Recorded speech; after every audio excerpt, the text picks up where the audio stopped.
This podcast is brought to you by Patreon. Patreon members get to enjoy every episode early and ad-free, and they get to enjoy a special NSFW guided experience to go along with the audio that is a little bit too hot to be able to share on regular podcast platforms. So if any of that sounds good to you and you are 18 and over, check it out on patreon.com/audio by Dominic.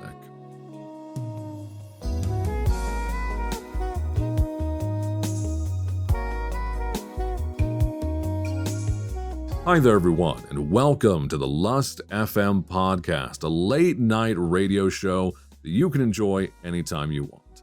I'm your host, Dominic Delacroix, a content creator, voice actor, and sex worker specializing in erotic audio content. And this is a space for me to be able to chat with you about life, sex, and whatever else you guys want to talk about. I'm very, very excited for this first episode. This is more of an introduction than it is a full episode, so this may run a little bit shorter than future ones where we have more questions and more topics to get into.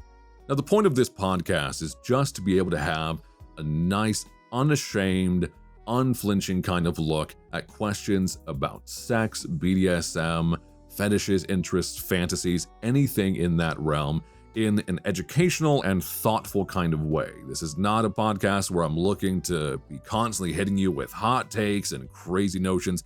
I'm here to try to give you nuanced, thoughtful, mature responses to things that matter, which is, frankly, the way all of us relate to sex and our own sexuality and the presence of sex in the world around us. So we've got a lot of great questions to start with, and that's going to be the main focus of each of these episodes. We're going to answer a couple questions, we're going to discuss a submitted anonymous fantasy, and we're going to just kind of keep things loose. I don't really have a set structure for this, and that's kind of how I want it to be for the moment. In the future, maybe I'll have reoccurring segments, maybe there are specific things you guys want me to be able to touch on consistently episode to episode, but for now, this is just to hang out with you and your friend who likes talking about sex and doesn't feel embarrassed discussing it at all. Now, let's go through some of the questions I got on the first round of submissions, because there's some really good ones, like really thoughtful stuff. And if you want to submit a question, the submission form for this show opens whenever a new episode is released. This is just to be able to make it a little bit more manageable so I can actually process all the responses that are submitted, and also to avoid spam of having, a form that's open all the time where anyone can just submit anything during times where we're in between episodes. Now, our very first question is from Tiara, and Tiara asks, I'm kind of new to the kink community, and I notice that there's a back and forth debate when it comes to kink shaming. Some people say it's a good thing, some people say it's not. Where do you stand on that? Well, first off, it's a very good question. I see the concept of kink shaming brought up a lot. And I'm going to hit you with something that, as much as I said we're not doing hot takes, maybe this is. Maybe it's not a hot take to me, but maybe it is to other people. I'm going to say something that you may not have thought of, which is that I don't think there should be such a thing as kink shaming at all. Now, let me explain, because I understand that the gut reaction may be that you may say, well, what about people who, and insert something weird or crazy or possibly even morally objectionable. And I'm going to say, let's clarify what a kink is, at least a little bit. There's a lot you could get into about what that means to individuals, what it means on a cultural level, but in my opinion, anything that is worth shaming, for example, something where if someone's saying, for example, that they have, their kink is people who are underage, that's not a kink. It's an immoral, absolutely harmful, actively wrong thing to do. It is a detrimental thing to individuals, to society. It is unhealthy, dangerous, and predatory behavior. So it's not a kink. So it doesn't belong in kink shaming. It's just regular old shaming someone for being fucking wrong and being predatory or doing something harmful. And that's the main distinction, is that anything, in my opinion, that is a true and proper kink is something that does not cause lasting harm, lasting being a distinct term here, in that things like if you're spanking someone, if you're into impact play, where you're using implements, to be able to, you want to have bruising on certain areas, there is a place for that, and it can be done safely. And that's the distinction, because it causes no lasting harm. Now, if someone does those things and they cause lasting harm, they are not properly trained or equipped to do that. And that either means that they are sort of a fake member in the kink community, in that they're pretending they understand the methods being employed when they actually don't. For example, if you understand the way the body works, you know which zones around the body you can do impact play with. And impact play is a broad spectrum of things like spanking. It can be things like using a riding crop. It can be using things like a flogger. You can use some people use more blunt implements, like there are specially made kink canes to be able to cane someone with. And these are all things that can be done safely, but it's a matter of the people practicing it and the ones who are using these implements knowing which parts of the body it's safe to use these on, how much you can use them, what level the person is at, who is the subject of it, who is receiving the punishment, and being able to do it in a manner that is still able to get someone where they want to go in terms of their kink and their interest, but to be able to do it in a way that they might walk away sore, but there's no broken bones, there's no long-term bodily harm, there's nothing that's going to cause them any long-term detriment, and that is the functional baseline of good kink activity. So I think the thing about kink shaming is that we often get in this weird kind of area where we confuse morals with something that's icky, and that's two different things. You may find a kink kind of gross or weird, because some of them, unless you are distinctly into it, may seem kind of gross. That's just a part of human nature. But once again, if it's not harmful, and if the participating members are consenting to it, then it is not inherently something that I believe should be shamed. For example, there are lots of people who have a piss kink. Now, let me just go ahead and say all the phrases that will get this clearly demonetized on YouTube, which is fine. I'm not expecting this to be super to be super recommendable material within the YouTube algorithm, and I'm probably going to need to put an age restriction on these videos voluntarily. But thankfully, I'm pretty sure the other podcast platforms where I'll be sharing these are a little bit more open-minded to adult-oriented content and discussions, and it shouldn't be much of an issue there, but we'll see how it goes. But something like a piss kink is not something you're going to find not only appealing, but you may think, my God, what the fuck? What are people doing? They're pissing on each other? What are you talking about? What kind of people would do this? And let's be real, in the course of human history, none of these things are weird, and I guarantee you're not inventing almost anything new. Like, just except for the fact that we have more access to sex toys and more advanced sexual aids nowadays that you can buy easily online. You can buy a giant sex doll, you can buy all these things that vibrate and heat up, and all these different implements for you to try out. That's the only difference between kink now and kink 1,000 years ago.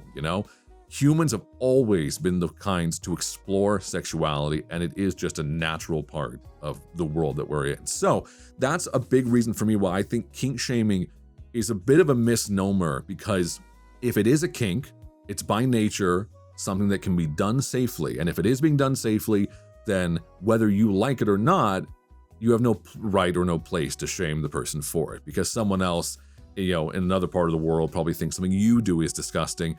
But much like we see a lot with discussions about things like pornography and things like the place of religious perspective in those things, the idea that I think something is wrong, or my beliefs say so, is not an excuse for you to shame someone else for it, to say they shouldn't do it, to have any opinion on it whatsoever that you share with that other person, unless it is something that is harmful. And that's really the distinction right there.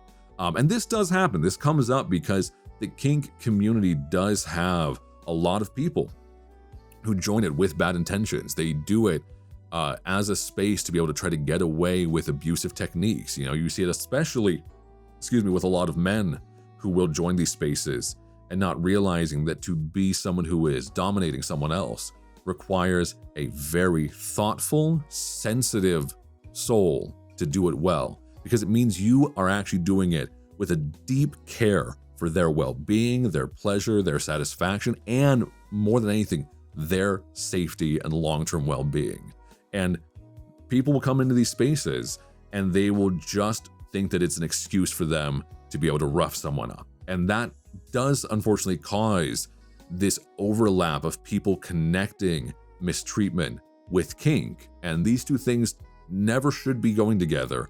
But, it's only because of the fact that we live in a society where we apply a certain level of critique over people who express their sexuality, even more so than we do elsewhere. It's really an extension of that whole notion of the what was you wearing kind of propaganda that says there are circumstances around it that you can't have been enjoying this.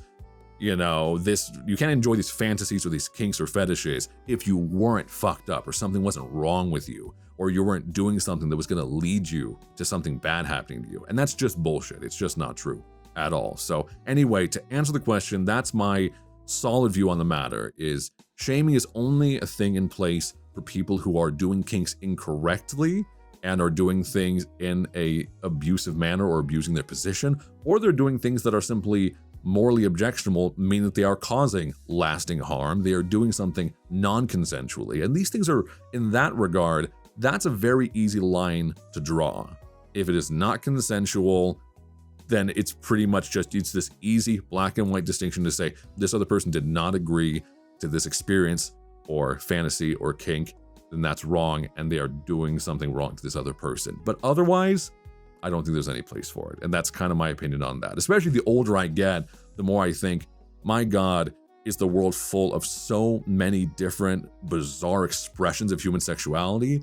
And the more I understand them, the more I think that's really cool. Because much like creativity, much like any other form of self-expression, it is just a way to share an awareness of yourself and your own pleasure and your own interest.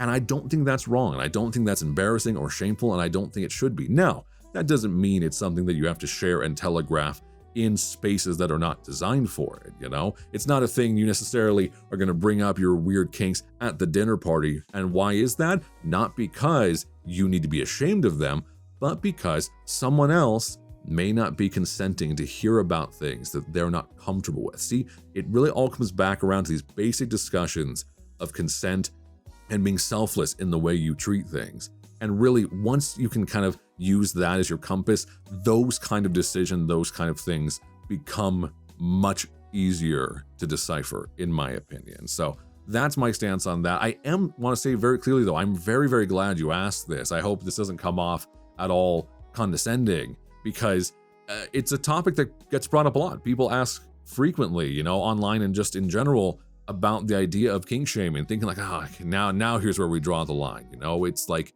whether it goes back to people who are, people who are furries getting kink shamed and all of that. But you have to think too, that the root of these things often can go backwards into bigotry. For example, it can be things where kinks and fetishes can be used to shame women for expressing sexuality.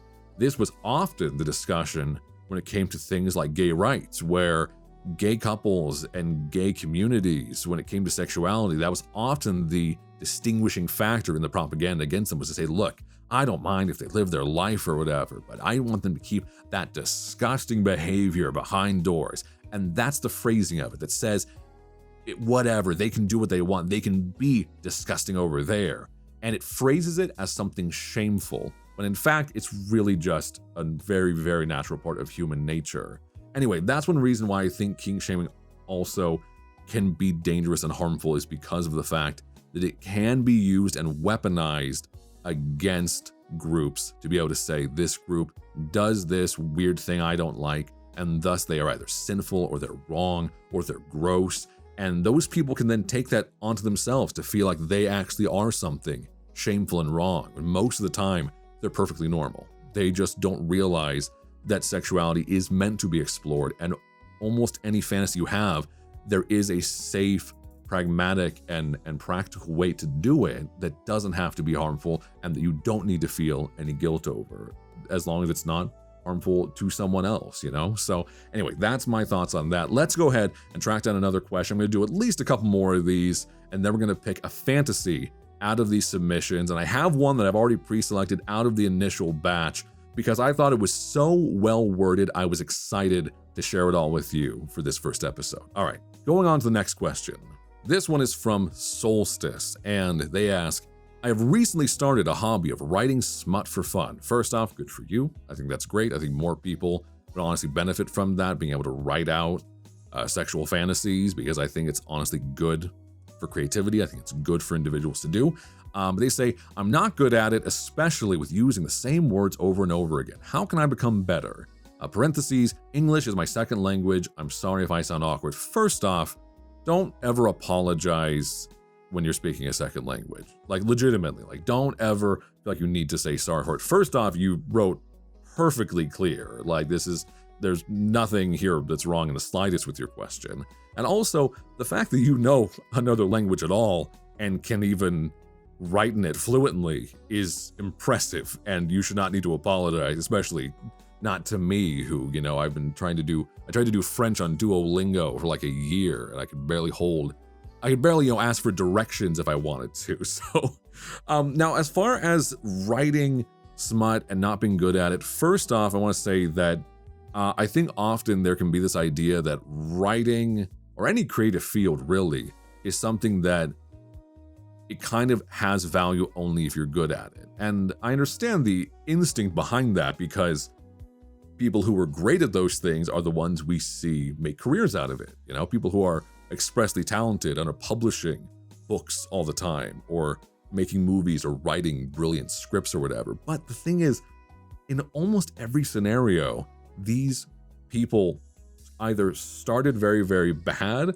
or they started decent, but then they had to still polish their work and learn how to develop it as time went on. So I'd say one of the things that I think in any creative field will make you better is actually not just spending time doing more of what you want to do. For example, just writing more often, which is usually the advice initially. People say, you just have to do it. You just have to keep writing over and over and over and over, and you will get better. But I slightly disagree with that, in the sense that if you write over and over and over and over, and you're not reading over and over and over and over, and you're not watching things that interest you, and you're not exploring things that inspire you, finding types of art and creativity and writing and smut, whatever it is you're into, and exposing yourself to things that are good, that you, in your own opinion, think, this is what I like, this is interesting to me, then I don't think you're going to improve, at least not very quickly,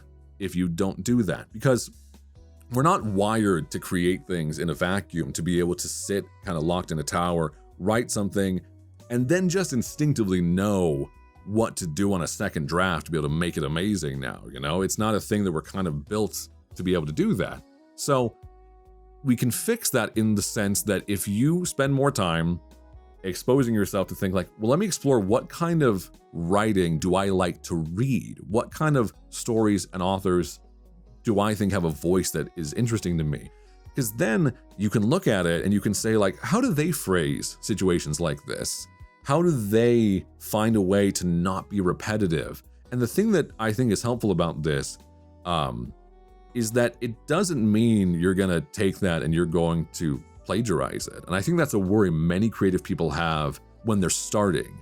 And you need to lose that to be able to do it well, because people tend to think plagiarizing is reading and being inspired by something and finding like, ooh, that was a very good use of this specific word that I think may apply to a plot that I'm developing or a story that I'm trying to write. And that's not what plagiarizing is. Plagiarizing is not taking a word that you found well used and finding a place to use that word, or finding like a structure and go, man, the way they kind of built up these characters and the way they made them, they built this situation around them was so neat and so organic and so surprising. I'm going to find a way to use a similar kind of setup to be able to use in my own storytelling. That's not what plagiarism is. That's just taking inspiration and learn to rework things to fit your own story. Plagiarism has to be deliberately, you're copying the characters, you're copying the plot. You are doing it because you're lazy, not because it inspired you. That's a thing I think people worry about too much, because the reality is, if you're already writing things just for the sake of writing them and you're doing it yourself, congrats, you're not plagiarizing. And if you take inspiration and find ways to plug it in, that's not plagiarism either. You look at any artistic environment. You look at people in the space, like for video games, you look at the Dark Souls games, and they're based off the Berserk comics, not directly. And some of those like the line is so thin that you think this is almost plagiarism with things that they are borrowing from this, but they're transplanting them into a completely original story that you can tell was built new and fresh and is full of creativity. And that applies to any situation. And I know this might seem a little bit, I don't know, up my own ass, given that we're talking about smut, but I really think smut can be good, is the thing. And smut is not new. You know, you go back and like look up the book, is it Lady Chatterley's Lover, I think is the title, but it was a novel in the early 1900s that's really, really heavy on sex. And I think it was banned at the time from a bunch of places in the UK, and it was maligned heavily for being so perverse and disgusting. And so, but now it's considered kind of a cultural touchstone in erotic storytelling. So I think that's one thing, that when you're writing smut for the fun of it, that it can also be good. And I already really appreciate the question being that you don't just want to do it, but you want to write it and you want to get better, you know? Because that's the thing. So find smut that you like. Find things that you find sexy. And they don't have to be explicitly anything pornographic. They can be in romance books. They can be things in movies, book storytelling, any format that you find is inspirational or helpful to help you get a sense of, you know, trying to get the wheels turning. Why does this turn me on? Why does this interest me so much? Can be valuable. As far as the using the same words over and over again, I'd say two things here. One is the instinct can be like, let me grab the thesaurus and just smack in another alternate word.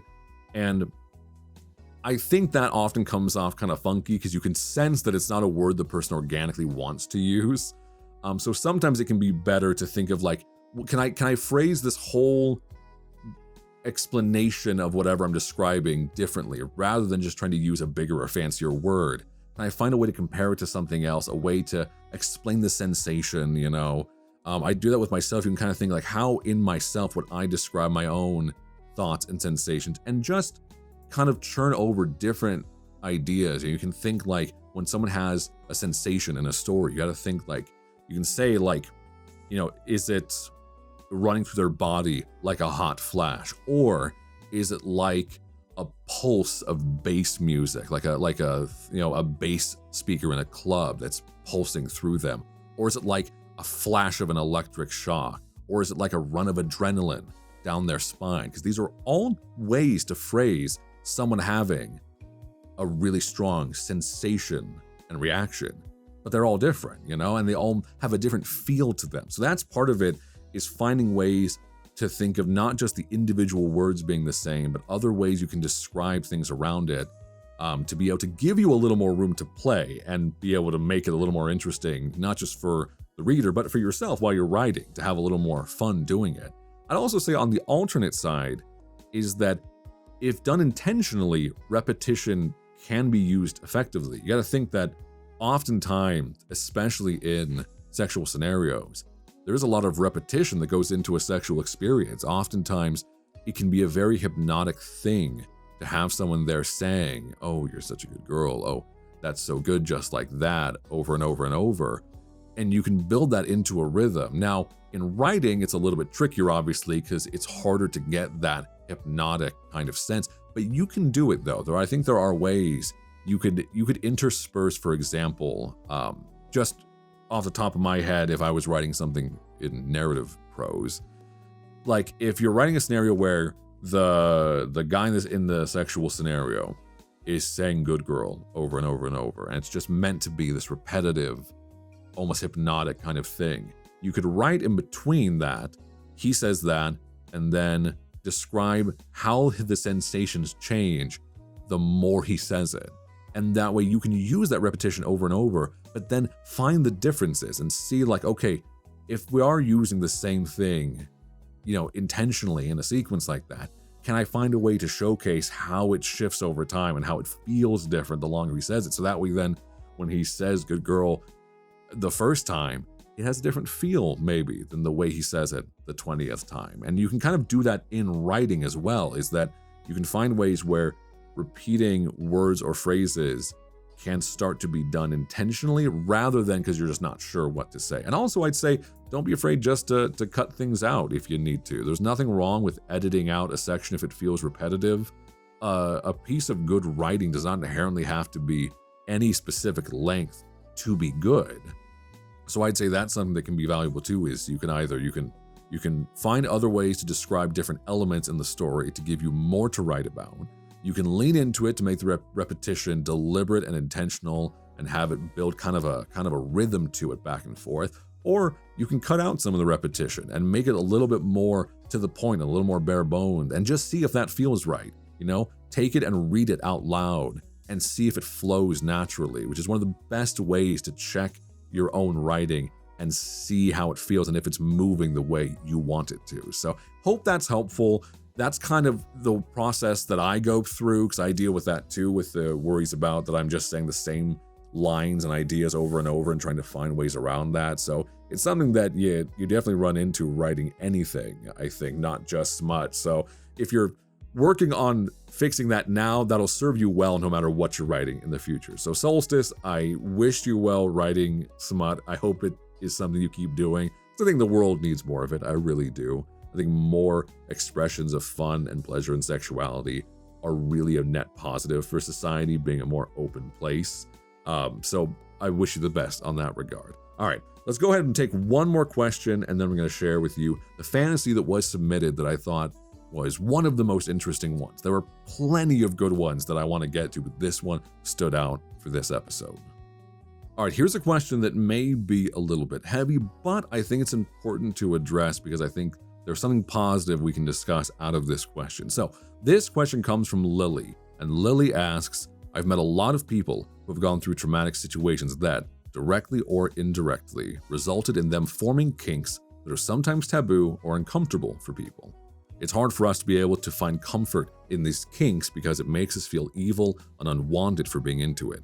I guess I just want to hear if being into something monstrous makes you a monster. So first off, let me say, one, that I appreciate you asking something so vulnerable. It's not an uncommon experience that I'm not by any means going to pretend I'm the qualified person here to talk about this, but I do know what you're saying. And I do personally know people, women who have been through this exact experience, who have been through very traumatizing things and don't know how to process kinks that sometimes develop in the wake of that trauma. And they think it's something that they should feel guilty about or something evil clinging onto them after the fact. So let me give my perspective and say that very much this is one that, if there are, I'm sure there are plenty of other women who have talked about this, I'm sure there are plenty of podcasts and kink forward spaces where you would get a more thorough, integral answer from the inside perspective of a woman going through this, and I'd recommend that. So, but I'll give my perspective because that's what you asked for.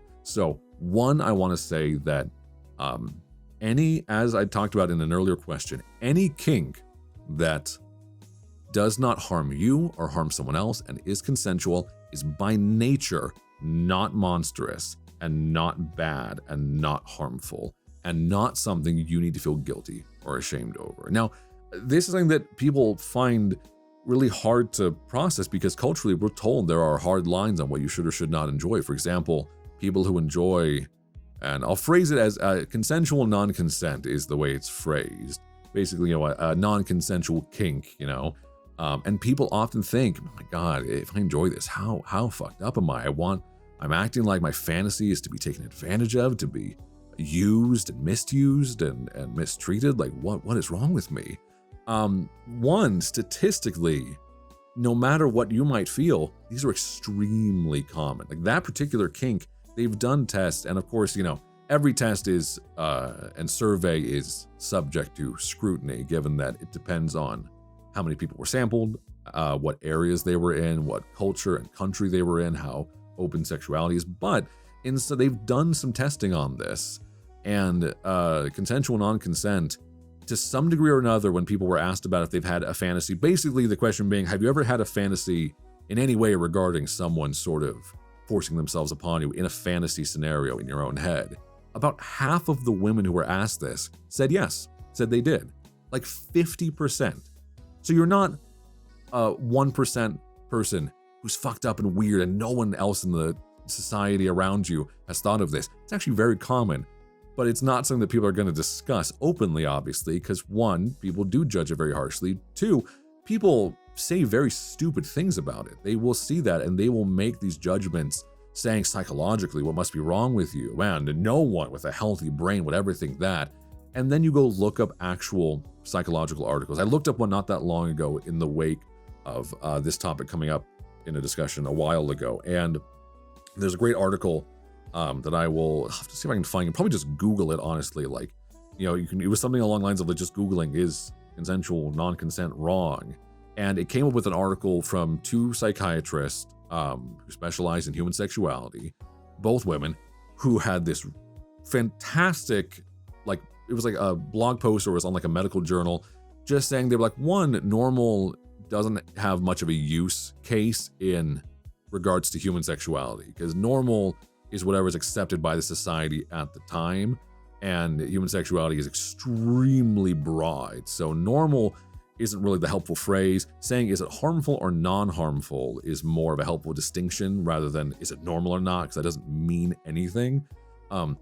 And it was kind of what I talked about earlier, which is that if you're able to explore it for yourself or with a partner in a safe way where you both can communicate, you've both got safeguards in place, things like safe words, then it may be considered taboo by some or maybe odd to other people, but it's not wrong and it's not unhealthy. And here's something that I have heard. I'm completely 100% repeating what I've heard from other women who have spoken on this topic, which is that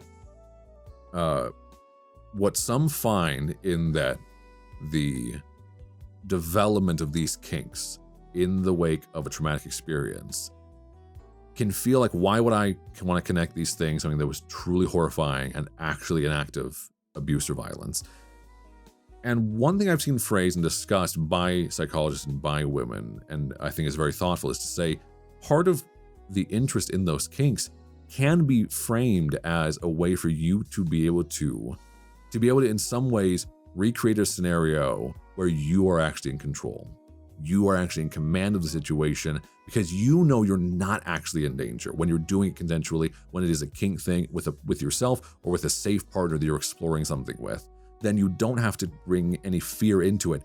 And what it can in some ways help with is it can reconnect you to your sexuality, but you have to be able to do it in a way that you don't shame yourself for it. And that's a really important distinction because you don't deserve any shame. Both, you don't deserve to have shame for anything that was done to you because it was not your fault. The only amount of shame that should be thrown at all is on whoever did the mistreatment. They're the only ones who are guilty of something monstrous and shameful, and they are the only ones who that applies to this scenario. Anything that was done to you against your will is not something that you should have any guilt for. I understand that it's not as easy as turning it off, that you may still have it in there, but it's not something that you deserve to carry with you. It is like bricks you are carrying that you have every right to one by one lay down and leave behind.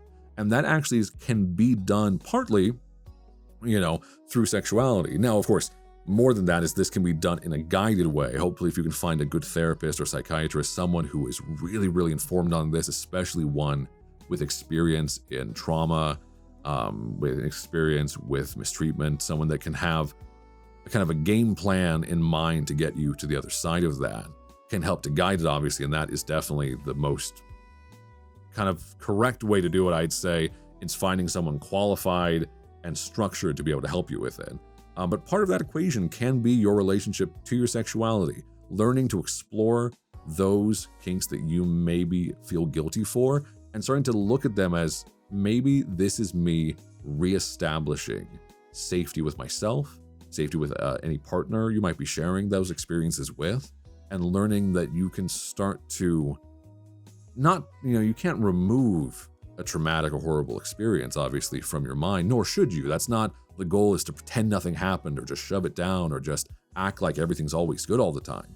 You can start to fill your brain up with more positive experiences, and you can start to say, okay, I'm able to explore all these really far edge kind of kinks, and I can enjoy them. I cannot feel like the pleasure I get out of them is guilty, and it doesn't mean you're in any way softening what someone did to you in real life, what actual harm was done to you. So anyway, I really wanted to take this one because I think the main thing I want to just convey is that it doesn't make you a monster, not even in the slightest. What you are feeling is not monstrous and is actually very, very common and very often the case, especially with people who have gone through trauma. And there is a way to healthily build a relationship with yourself around those kinks and those interests, and that's okay. You don't have to feel guilty over that. Now, it takes time. You have to actually do some work here to put in some positive thinking and just develop a sense of like, okay, I'm going to actively try to push back against thoughts that shame myself or allow myself to be made to feel guilty. Or I'm going to just choose to actively ignore them, which often in terms of negative thinking can be more helpful than trying to debate it all the time, because sometimes intrusive thoughts, negative thoughts, really harmful thoughts that kind of hammer at you, in my experience, can be managed better by ignoring than by trying to push back, because then it validates them. Then it's like giving attention to a bully or something who wants to verbally get into it with you, rather than just pretending they don't exist or just pretending that they're not worth the time. They might be there, but you have no obligation to engage with them. You have no obligation to engage with feelings of shame that you have, because that is not actually the truth of the matter.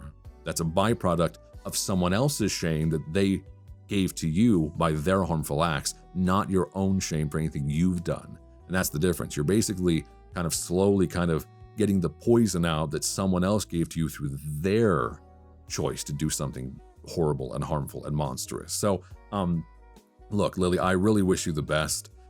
You are meant in a very good way. You are not unique in this experience, and that's a good thing. That means you are not by any means the only one who's gone through this, and not the only one who's had to wrestle with these feelings.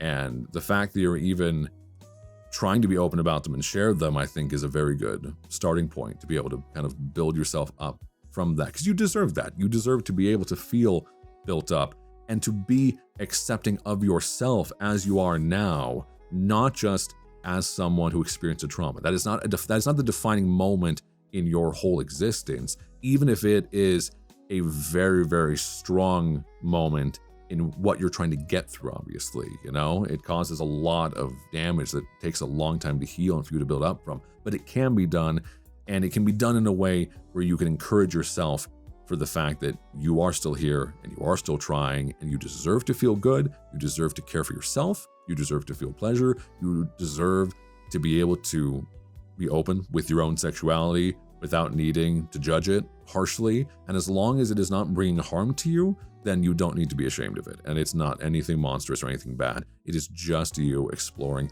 your own feelings, and that is perfectly normal and perfectly acceptable. So anyway, all the best to you. Hopefully you do well. By all means, if at any point you want to ever give an update, if you're able to work through some of these feelings, Lily, by all means, feel free to come back and send a new submission. I can do, we can do an update on how you're connecting to yourself if you're ever comfortable enough to want to be able to share that again for this podcast. So anyway, now last things last, but certainly not the least important, is the fantasy section of the podcast, where I'm going to share with you what someone else came up with to describe their fantasy. And this one I'm just really excited about, because I think it's really cool. It's very well written. And of course, by nature, I want to be clear, the submissions for people to describe fantasies they're interested in do not have to be well written by any means. I want this to be a very open-ended, it can be rough and tumble. However you want to phrase something is perfectly fine, to be clear. But this particular one I thought was cool because I'm like, if this person is not a writer, they should be writing. All right, this submission is from Hypernova. Hypernova, in the fantasy submission section of the forum, said their fantasy is an island getaway, and here's their words. Picture being stranded on a secluded tropical island with someone you're irresistibly drawn to. At first, it's about survival, building shelter, gathering food, swimming in the ocean, but the heat, the intimacy, and the sense of being cut off from the rest of the world starts to shift everything. Without distractions or rules, every brush of skin, Every look held too long feels amplified. Nights by the fire turn into slow-burning seductions, where the sound of the waves mixes with laughter and whispered confessions. The fantasy lies in the mix of primal necessity and raw attraction, two people learning to rely on each other until survival slowly melts into passion. With no society watching, nothing is taboo. The island becomes its own private paradise, where pleasure and connection are as essential as food and water. Isn't that fantastic? That's just such good stuff. Like I said, Hypernova, if you're not already writing, and based on the way you phrase this, I would assume you have done some writing. Hopefully you do quite a bit of it. I think you've clearly got an instinct for description. I mean, it was such a vivid picture painted with just a couple paragraphs of words, you know what I mean? So I thought that was well worth sharing. I also thought, oddly enough, because there's plenty of fantasies that are would be deemed, quote unquote, more salacious, or more wild and kinky on the surface. But what I think is interesting here is that I don't think this particular kind of situation gets brought up enough as being hot and sexy. The idea of isolation, of not being in a scenario where you're around someone else who you want it, and you're not sure if they want it, and you probably shouldn't. It's that tension of feeling like there's more important things to do, but you're around them all the time, you know what I mean? And this is sort of the baseline of so many different types of romantic fantasies, isn't it? It's the thing of like the coworker you're not supposed to sleep with, the person you meet, at a concert or something. It's the thing of like where it's the tension of doing what you're not supposed to do that can be so hot. And this is like the ultimate example of the trope of like going to the tavern and they're like, sorry, we only got one room for the two of you. This is the epitome of that. It's like, sorry, you two hot people. All we have is this big island and no one else here. So no one would know if you two want to strip naked and do whatever y'all want. So I thought this was absolutely fascinating. So I had to share that. I had to end on that note because I think it's such a cool, unique kind of idea that like I said, I don't see used that often. I feel like, I don't know, maybe there should be more. All these island stranded stories, they're always focusing on survival, but it's like, oh my God, come on. When do they kiss, all right? When do they feel each other up? More importantly than anything else, yes, I'm glad they learned how to build fire, but now what do they do by the warmth of the fire, Or more importantly, if they don't know how to make fire, how are they going to keep themselves warm in the cold night by the beach? You know what I'm saying?